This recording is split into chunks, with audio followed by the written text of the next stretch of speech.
नमस्कार मित्र आणि मैत्रिणींनो, आज आपण बनवणार आहे मटर आणि आलूची टिक्की। तर त्यासाठी आपल्याला लागणार आहे मटर,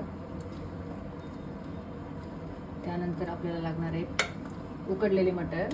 हे मी स्वच्छ दोन्ही पण उकडून घेतलेलं आहे येते। नंतर आपण त्यात टाकणार आहे थोडंसं बेसनाचं पीठ। आपण आधीच इथे तवा गरम करायला ठेवलेला आहे। यामध्ये आपण टाकणार आहे हळद, थोडीशी धने पावडर, थोडंसं लाल तिखट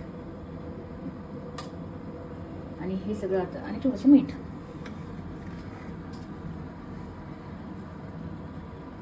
मीठ हे अंदाजेच घ्यायचं आहे।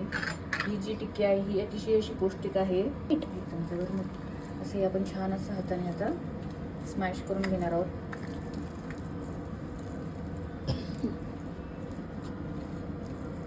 पॉज प्ले कर ना बाळा। मग आपण थोडंसं तेल टाकून घ्यायचं तव्यावरती। थोडंसं चमचाभर अर्धा चमचा एक तेल टाकणार आहोत, जेणेकरून ती जास्त यावर आपण एक अर्धा चमचा तेल टाकून ते छान असं स्प्रेड करून घेणार आहोत, म्हणजे ती टिक्की अशी जास्त तेलकट नाही। हां, असं थोडंसंच तेल टाकायचं आहे। नंतर आपण ह्या तेल गरम होतोय तोपर्यंत आपण ह्या साईडला टिक्क्या बनवून ठेवतोय।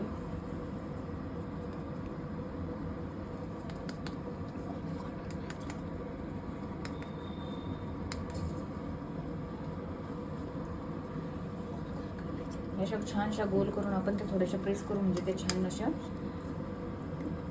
यात शॅलो फ्राय आपण करणार आहोत। तुम्हाला आवडत असेल तर डीप फ्राय करू शकता।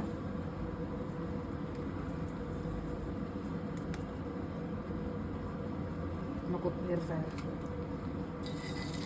आणि अशा प्रकारे आपण या टिक्क्या यात असे टाकणार आहोत आता शॅलो फ्रायसाठी। लोखंडी तव्यातनं आपल्याला आयन मिळतं म्हणून मी शक्यतो लोखंडीच तवा वापरते।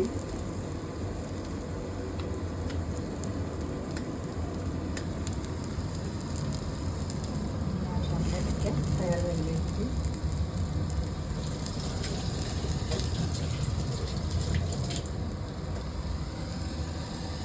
ह्या आता एका साईडने झालेल्या आहेत। आपण याला आता एकदा एक पलटी मारून असं छान प्रेस करून घेणार आहोत। अतिशय अशा झटपट होणाऱ्या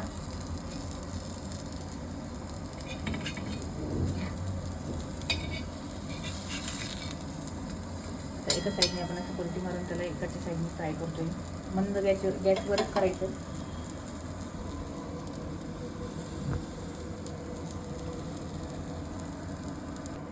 आता आपण त्याला पुन्हा एक पलटी मारू असं।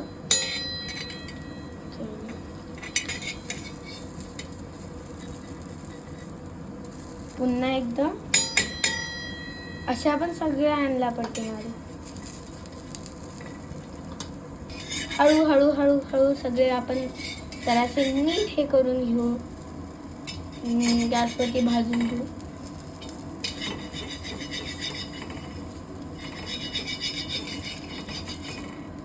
ते असे थोडेसे हे होतात, ते तेल थोडं कमी प्रमाणातच टाकायला हवं,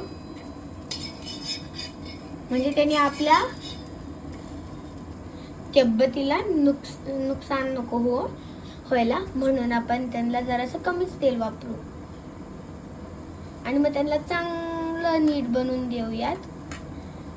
तोपर्यंत आपण थोडंसं अजून पिठाने अजून बनवून घेऊयात। आता या प्रकारे आपल्या टिक्क्या चांगल्याशा बनून गेलेल्या आहेत। आता आपला यांतला थोडंसं दही सोबत परसायचं आहे, ठीक आहे। आणि आता आपले हे नीट बनलेले आहेत। आता हे आपले एकदम छान मऊ खाणारे टिक्क्या बनल्या आहेत। हे बघा, आपण जर यांना तोडलं आणि दहीत घालून खाल्लं, एक नंबर। हा हा हा। बाय।